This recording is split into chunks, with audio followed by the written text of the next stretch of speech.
थाहै छैन। अब वर्ल्ड कप आइसक्यो क्या, मतलब एकै महिना मात्रै टाइम बाँकी छैन, चासै छैन क्या। मतलब कसैलाई मतलबै छैन।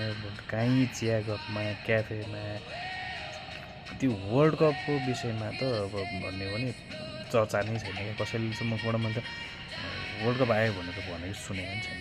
अब यो त एउटा महाकुम्भ हो नि त एक हिसाबले होइन। अनि खै कस्तो अचम्म लागिरहेको छ यार। अब यसपालि झन् यस्तो इन्ट्रेस्टिङ कुराहरू छ है।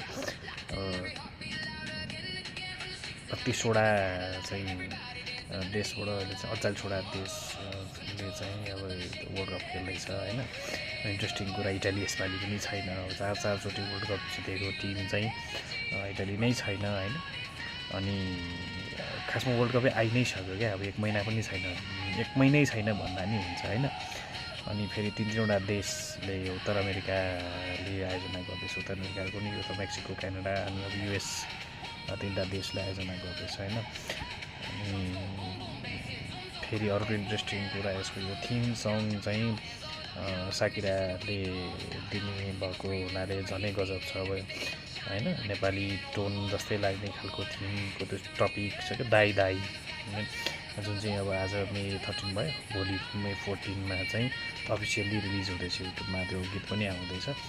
अनि यस्तो गजब भइरहेछ। जेस काहीँ चाहिँ मतलब वर्ल्ड कप आउँदैछ क्या, तर चासै छैन कसैलाई। के भएको क्या, मान्छे कहाँ अल्मलिरहेछ क्या।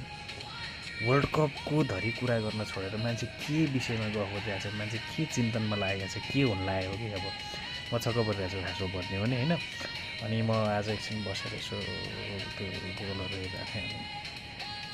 एउटा त्यो उसमा फिफाको अपडेट हेर्दाखेरि भोलि ट्याक्क साकिरहेको त्यो गीत चाहिँ दाई दाई चाहिँ अफिसियल्ली त्यो आउने भनेपछि गजब लाग्यो। अनि मलाई यस्तो सोचेको, ल बा वर्ल्ड कप आइसक्यो है, चासै छैन जस्तो लाग्यो। अनि ल मस्त वर्ल्ड कप हेर्नुपर्छ। अनि जित्ने त अब अर्जेन्टिनाले नै होला होइन। थाहै छैन। अब वर्ल्ड कप आइसक्यो क्या, मतलब एकै महिना मात्रै टाइम बाँकी छैन, चासै छैन क्या। मतलब कसैलाई मतलबै छैन।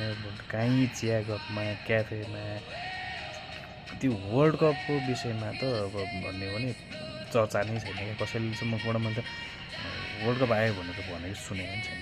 अब यो त एउटा महाकुम्भ हो नि त एक हिसाबले होइन। अनि खै कस्तो